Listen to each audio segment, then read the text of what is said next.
گنہگاروں کو بخشش کا بھروسہ کون دیتا ہے؟ گنہگاروں کو بخشش کا بھروسہ کون دیتا ہے؟ میرے سرکار دیتے ہیں سہارا کون دیتا ہے؟ میرے سرکار دیتے ہیں سہارا کون دیتا ہے؟ الحمد لله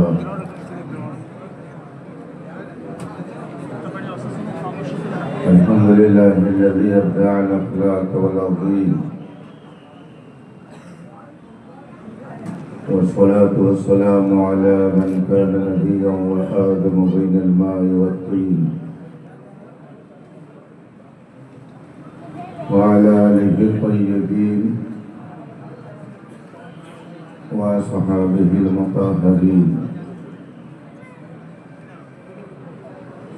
وعلماء أمته أجمعين، أما بعد.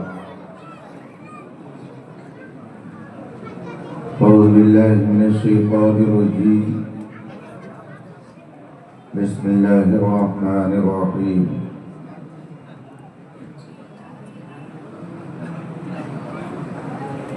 ومن يؤت الحكمة فقد أوتي خيرا كثيرا. صدق الله العظيم وصدق رسوله النبي الأمين الكريم، ونحن على ذلك لمن الشاهدين والشاكرين، والحمد لله رب العالمين.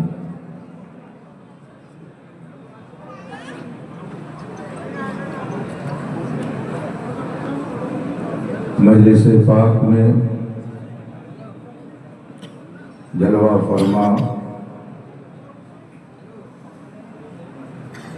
علماء ذوی الاحترام، ائمہ کرام، طلبہ علوم نبوت،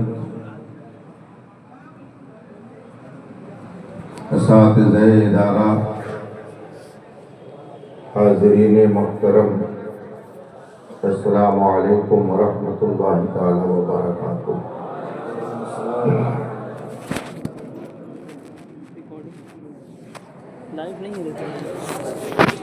اس وقت ہم اور آپ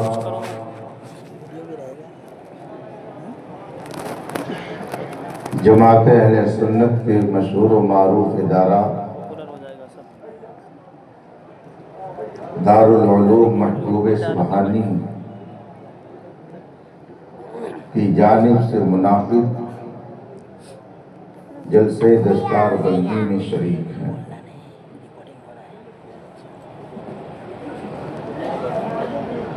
قابل مبارکباد ہیں ادارے کے اساتذہ،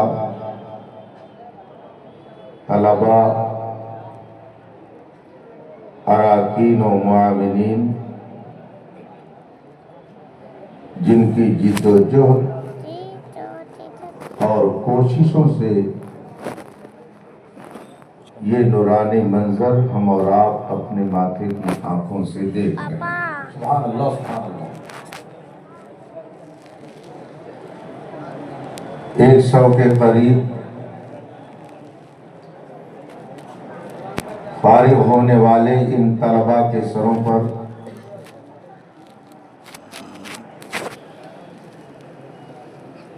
دستار باندھنے کا خوشنما منظر ابھی تھوڑی دیر بعد آپ کی نظروں کے سامنے ہوگا۔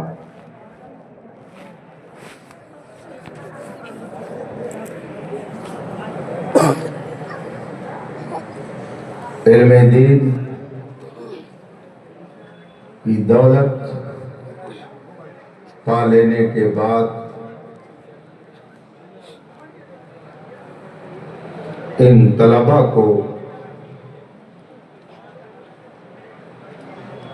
دستار اعزاز و تکریم سے نوازنے کے لیے ان کے اساتذہ اور اراکین نے جو محنت کی،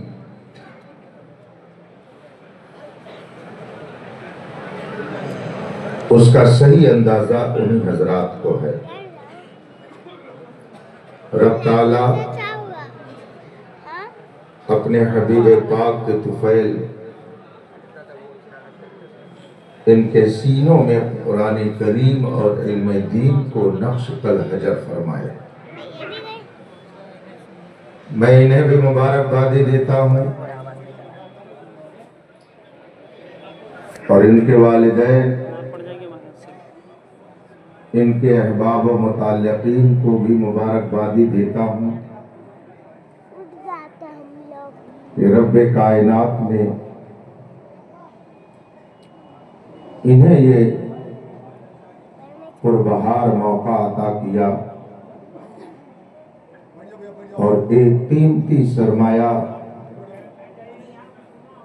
انہیں بخش کر قوم میں انہیں معزز اور مکرم بنایا۔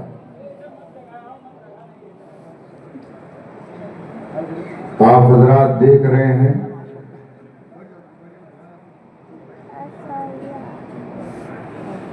اس بزم پاک میں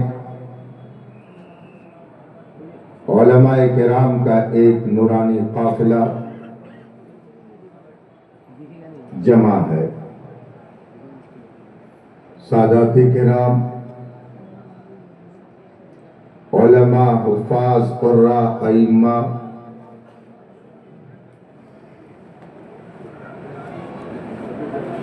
کی نورانی بزم سجی ہوئی ہے اور آپ سب ان کے دیدار سے اپنی آنکھوں میں نور بھر رہے ہیں۔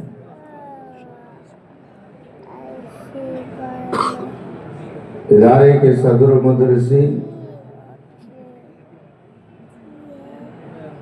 فاضل مکرم،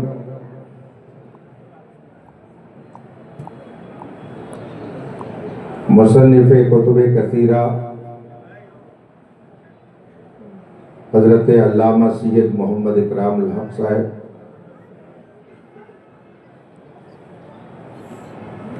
ادارے کے صدر شعبہ افتاء میرے قدیم کرم نواز حضرت علامہ مفتی سید شاکر علی صاحب، ان کا صیغہ تدریس، ان کے رفقائے کرام پوری دل جمعی کے ساتھ اس تقریب کو بحسن و خوبی اختتام پذیر کرنے کے لیے اپنی سر پیغام لگائے ہوئے ہیں۔ رب تعالیٰ ان حضرات کا اور جملہ مشائخ و علماء اہل سنت کا سایہ صحت و عافیت کے ساتھ جماعت کے سر پر دراز فرمائے۔ تھوڑی دیر کے لیے میں آپ کے درمیان ہوں۔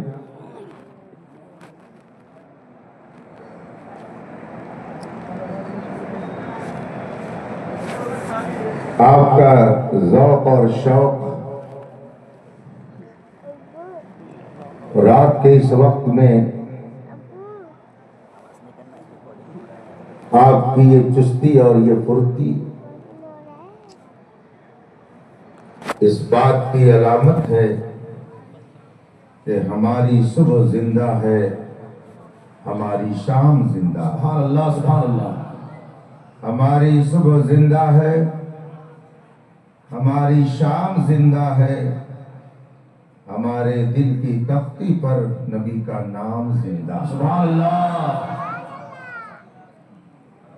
رب قدیر اسی تازگی کے ساتھ ہمیں دنیا میں رکھے۔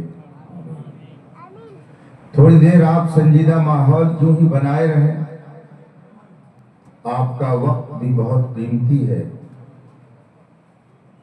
ابھی اور بھی پروگرام آپ کے سامنے نقیب اجلاس پیش کریں گے، مگر آئیے سب سے پہلے مصطفیٰ جان رحمت سروری کائنات فخر موجودات نبی مکرم شفیع معظم رحمت عالم صلی اللہ علیہ وآلہ وسلم وسلم کی بارگاہ قدس میں درود و سلام کا نذران عقیدت پیش کریں اور پڑھیں۔ اللہم صلی علی سیدنا و مولانا محمد معدن الجود والکرم وآلہ الکرام اجمعین۔ وہی رب ہے جس نے تجھ کو ہمتن کرم بنایا، وہی رب ہے جس نے تجھ کو ہمتن کرم بنایا، ہمیں بھیک مانگنے کو تیرا آستہ بتایا، تجھے حمد ہے خدایا، تجھے حمد ہے خدایا۔ یہی بولے سدرہ والے چمنے جہاں کے تھالے، سبھی میں نے چھان ڈالے، تیرے پائے کا نہ پایا، تجھے ایک نے ایک بنایا، تجھے حمد ہے خدایا۔ اور اس نبی کونین کی بارگاہ میں خراج عقیدت پیش کرتے ہوئے امام اہل سنت عرض کرتے ہیں، اللہ کی سرتاب قدم شان ہے یہ، انسان نہیں انسان وہ انسان ہے یہ، قرآن تو ایمان بتاتا ہے انہیں، ایمان یہ کہتا ہے میری جان۔ حضرات، اللہ تبارک و تعالی کا ہم پر اور آپ پر خصوصی فضل اور احسان ہے کہ اس نے ہمیں اور آپ کو دولت ایمان سے مالا مال فرمایا،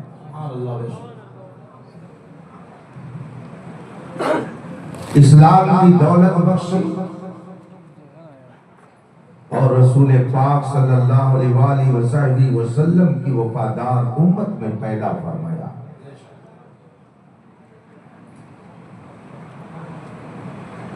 اسلام اپنے ماننے والوں کو خصوصیت کے ساتھ تین اہم چیزوں کی طرف متوجہ کرتا ہے، اور وہ تینوں چیزیں اتنی اہم ہیں کہ دشمن اور اسلام مخالف طاقتیں ان تینوں کو برباد کرنے کے لیے دن رات ایک کیے ہوئے ہیں۔ ایک مثال میں آپ کے سامنے رکھتا ہوں، اس سے آسانی کے ساتھ آپ کے ذہن میں بات اتر سکتی ہے۔ ایک گلستان ہو، ایک باغیچہ ہو، ایک پھلواری ہو، اس گلستان میں جو درخت لگے ہوئے ہیں ان درختوں سے تین چیزیں متعلق ہیں، ان درختوں میں تین چیزیں خصوصیت کے ساتھ قابل توجہ ہوتی ہے۔ ایک ہے درخت کی جڑ، اور ایک ہے اس کی شاخیں، اور ایک ہے ان درختوں کو کاٹ چھانٹ کر کے صحیح کر کے اس کو محفوظ رکھنا۔ یہ تین چیزیں ہیں۔ جڑ زمین کے اندر وہ دکھتی نہیں ہے، شاخیں اوپر وہ آپ کو نظر آتی ہیں۔ جڑ کا معاملہ یہ ہے کہ اگر درخت کی اس جڑ کو کاٹ دیا جائے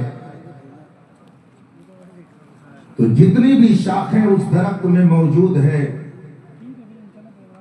وہ سب آہستہ آہستہ سوکھ جائیں گی،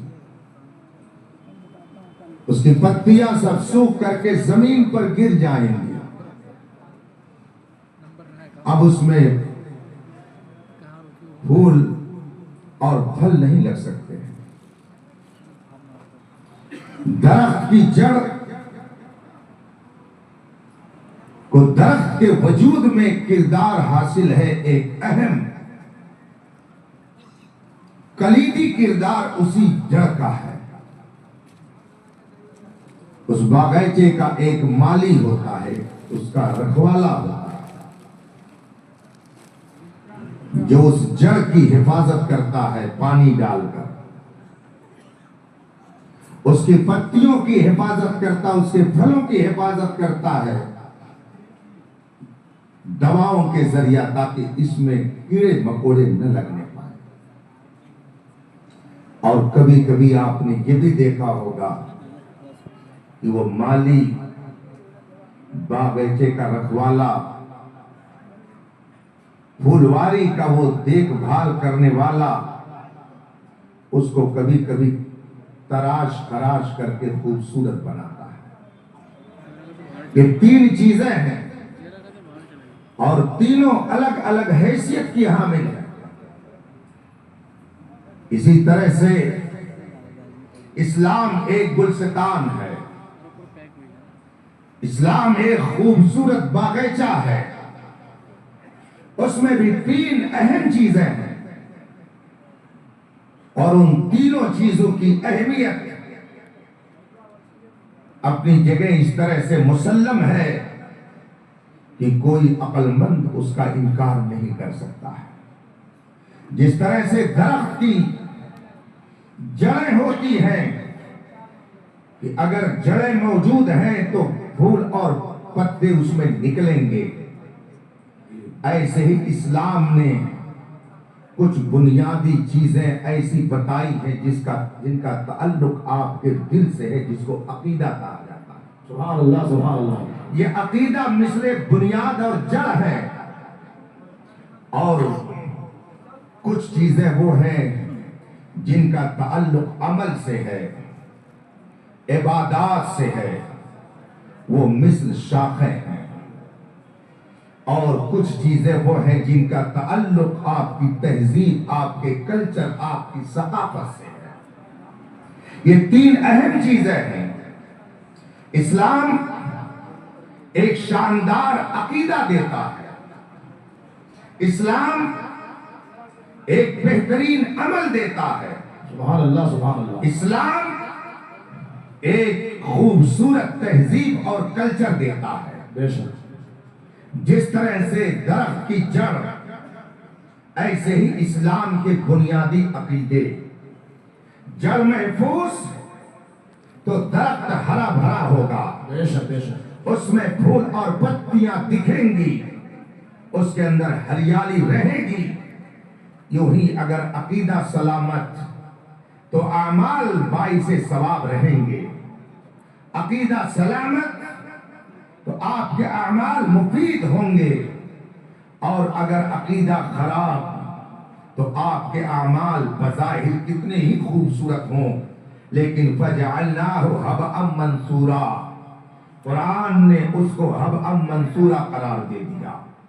وہ ریت ہے جو اڑ کر کے اپنا وجود ختم کر دیں گے۔ عقیدہ، عمل اور تہذیب۔ عقیدے کا تعلق دل سے ہے، عمل کا تعلق سارے اعضاء سے ہے، اور پھر آپ رہیں گے کیسے، معاشرے میں آپ زندگی کیسے گزاریں گے، آپ اپنے بڑوں کے ساتھ کیسے پیش آئیں گے، چھوٹوں کے درمیان آپ کیسے رہیں گے، اپنے اور بیگانے کے بیچ میں آپ کس طرح سے زندگی گزاریں گے۔ یہ تہذیب ہے، یہ کلچر ہے، یہ ثقافت ہے۔ آپ لباس کون سا پہنیں گے، داڑھی آپ کیسی رکھیں گے، چال آپ کی کیسی ہونی چاہیے، گفتگو میں کیسی حلاوت اور مٹھاس ہونی چاہیے، آپ کے وقار کو کس طرح سے لوگ دیکھ کر کے متاثر ہو سکتے ہیں، آپ کا کردار کیسا ہونا چاہیے، یہ تہذیب ہے، یہ کلچر ہے۔ یہ تین بنیادی چیزیں ہیں۔ عقیدہ اصل ہے، اس پر عمل کی دیوار کھڑی ہے اور اس کے اوپر چھت لگائی جا سکتی ہے تہذیب اور کلچر کی۔ عقیدہ یاد رکھیے گا، یہ عقیدت سے نہیں بنتا ہے، عقیدہ اور چیز ہے اور عقیدت اور چیز ہے۔ بے شک بے شک، عقیدہ عقیدت سے نہیں بنتا، عقیدہ اگر بنتا ہے تو قرآن و حدیث سے بنتا ہے۔ بے شک بے شک، سبحان عقیدے اللہ۔ کے لیے کتاب و سنت کی ضرورت ہوتی ہے، عقیدت کی ضرورت نہیں ہوتی ہے۔ عقیدت کی بنیاد پر اگر آپ عقیدہ بنائیں گے تو ہو سکتا ہے کہ وہ عقیدہ قرآن و حدیث سے ٹکرا جائے اور اس عقیدے کو آپ کے منہ پہ مار دیا جائے۔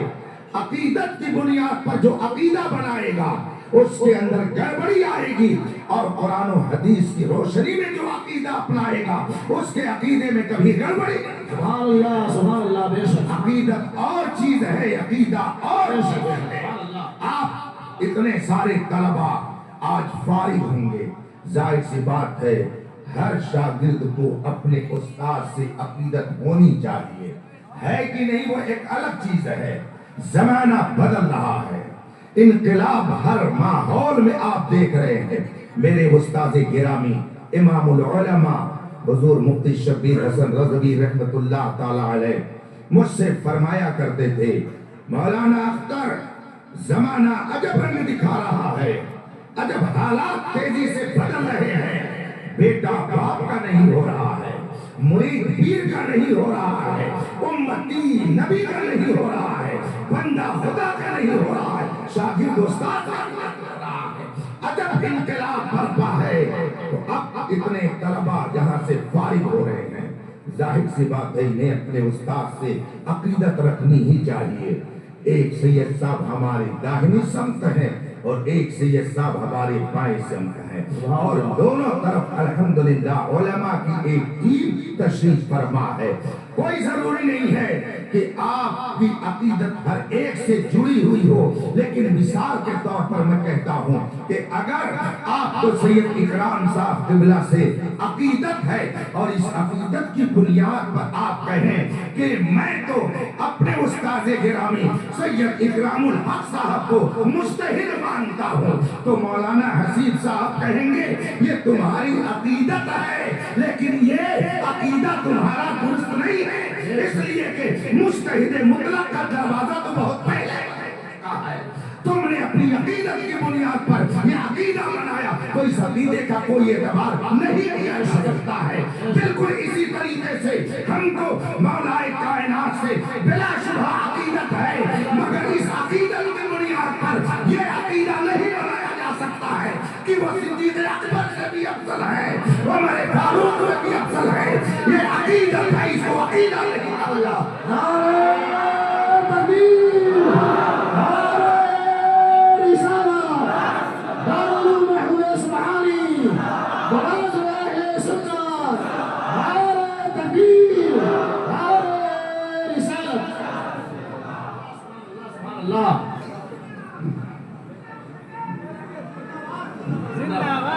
آپ اس کو سمجھیں، عقیدت کی بنیاد پر خداوند قدوس کے بارے میں اہل مکہ نے کچھ عقیدہ بنا دیا اور اپنی منمانی طبیعت کی بنیاد پر خداوند قدوس کے تعلق سے انہوں نے نہ جانے کیسی کیسی باتیں کہہ دی۔ عرب کے لوگ رسول پاک صلی اللہ علیہ وسلم کی تشریف آوری سے پہلے بھی خدا کو مانتے تھے، ایسا نہیں ہے کہ وہ خدا کے منکر تھے، خدا کو تسلیم کرتے تھے۔ قرآن کریم خود ارشاد فرماتا ہے وَلَئِن سَأَلْتَهُمْ مَنْ خَلَقَ السَّمَاوَاتِ وَالْأَرْضَ لَيَقُولُنَّ اللَّهُ، اگر ان مشرکوں سے پوچھو، ان کفار سے پوچھو، من خلق السماوات والارض، آسمانوں کو اور زمینوں کو کس نے پیدا کیا، تو یہ نہیں کہیں گے ہماری فلاں دیوی نے پیدا کیا، یہ نہیں کہیں گے کہ ہمارے فلاں دیوتا نے پیدا کیا، لا یقولن اللہ، تو یہ ضرور کہیں گے کہ خدا نے پیدا کیا۔ تو مکے کے لوگ خدا کے وجود کے منکر نہیں تھے، خدا کے وجود کے منکر کی بات تو بہت بڑی ہو جائے گی۔ وہ خانہ کعبہ کی عظمت کے بھی منکر نہیں تھے، وہ خانہ کعبہ کا بھی احترام کرتے تھے، وہ آب زمزم کا بھی احترام کرتے تھے، وہ صفا اور مروہ کے درمیان سعی بھی کرتے تھے، وہ خانہ کعبہ کا طواف بھی کرتے تھے، جو باہر سے حجاج آتے تھے ان کی وہ خدمت بھی کرتے تھے۔ مگر قرآن کریم نے ان کے بارے میں کیا فرمایا؟ اجعلتم سقایۃ الحاج وعمارۃ المسجد الحرام کمن آمن باللہ، تم یہ سمجھتے ہو پلا دینا، حاجیوں کی خدمت کر دینا، ان کو پانی پلا دینا، خانہ کعبہ کی تعمیر کر دینا، یہ تمہارے نزدیک بہت بڑی عبادت ہے؟ سنو سنو، ایک ایمان والے کی طرح تمہارا یہ خانہ کعبہ کا تعمیر کرنا کبھی سبحان اللہ سبحان اللہ سبحان اللہ۔ خدا کو ماننے کا دعویٰ کرتے تھے، بس تھوڑی دیر اور مجھے برداشت کر لیا، قانون لوگوں کے اسے تھوڑی سی، وہ خدا کو ماننے کا دعویٰ کرتے تھے، مگر انہوں نے اس ماننے میں اپنی غلط عقیدت کو شامل کر دیا، غلط عقیدت کو شامل کر دیا اور کہا خدا وہ ہے کہ جس نے اپنے لیے بہت ساری بیٹیاں بنا لی ہیں۔ انہوں نے معاذ اللہ فرشتوں کو اللہ کی بیٹیاں تصور کر لیا، تو خدا کو مانا مگر اپنی اندھی عقیدت کو شامل کر کے، منمانی کر کے، اپنی طبیعت کا دخل دے کر کے، اور کہا خدا وہ ہے کہ جس کی بیٹیاں ہیں، فرشتے خدا کی بیٹیاں ہیں۔ اور اتنا ہی نہیں بلکہ انہوں نے یہ بھی کہا عزیر ابن اللہ، حضرت عزیر خدا کے بیٹے ہیں۔ تو انہوں نے خدا کو ماننے کا دعویٰ کیا، مگر ساتھ ہی ساتھ انہوں نے یہ بھی کہا کہ خدا وہ ہے جس کے پاس بیٹیاں ہیں، خدا وہ ہے جس کے پاس بیٹا ہے، خدا وہ ہے کہ مریم جس کی بیوی ہے، خدا وہ ہے کہ عیسیٰ جس کے شریک ہیں۔ خدا کے ساتھ ساتھ، خدا کو ماننے کے ساتھ ساتھ حضرت عیسیٰ کو بیٹا بھی مانا اور ساتھ ہی ساتھ انہیں خدا بھی مانا۔ تو خدا کو مانا مگر یہ سب بھی ساتھ میں لگا دیا۔ قرآن کریم نے ان کے اس غلط نظریے کی تردید فرمائی، ان کے اس غلط عقیدے کی اصلاح کی اور اعلان کیا قل هو اللہ احد اللہ الصمد لم یلد ولم یولد ولم یکن له کفوا احد۔ خدا کے بارے میں مکے کے کفار و مشرکین اپنی طبیعت کے مطابق غلط عقیدہ اپنا چکے تھے۔ پیغمبر اسلام نے ان کو صحیح عقیدہ بتانے کے لیے جبل بوقبیس پر بلایا اور ان کو ایک سچے خدا کے ماننے کی تبلیغ فرمائی اور ان کے سامنے ایک سچے خدا کے بارے میں کیا عقیدہ رکھنا چاہیے اس کو تفصیل سے بیان فرمایا، اور جو غلط ان کا نظریہ تھا میرے آقا نے اس کی تردید فرمائی۔ اس کا مطلب ہے کہ خدا کے بارے میں اگر کوئی غلط عقیدہ رکھے گا تو اس کی تردید کی جائے گی، اور یہ تردید کرنا یہ میرے مصطفیٰ کی سنت ہے۔ تو اگر آج کوئی خدا کو ماننے کا دعویٰ کرتا ہے اور کہتا ہے خدا جھوٹ بول سکتا ہے، تو اس زمانے میں اگر ان کی تردید فرض تھی تو آج بھی ایسے لوگوں کی تردید کرنا یہ علماء حق کی ذمہ داری ہے۔ سبحان اللہ سبحان اللہ۔ کچھ لوگ سمجھتے ہیں حالات جب اور ہو جائیں تو کسی کے بارے میں کچھ کہنا نہیں چاہیے۔ اسی نظریے نے گھر گھر رافضیت کو پہنچا دیا، اسی نظریے نے آبادی میں مولائیت کے نام پر ایک نیا فتنہ پہنچا دیا، اسی نظریے نے نہ جانے کتنے سنی سے عقیدہ کو بدعقیدہ بنا دیا، اسی نظریے نے نہ جانے کتنے علاقوں میں قادیانیت کو پھیلا دیا اور کہا کسی کو مت کچھ کہو، اپنی بات کرتے رہو۔ اور ایک ساتھ تو اور آگے بڑھے، ایک تحریک اور آگے بڑھ کر کے لوگوں کے درمیان آئی، سب برابر ہیں،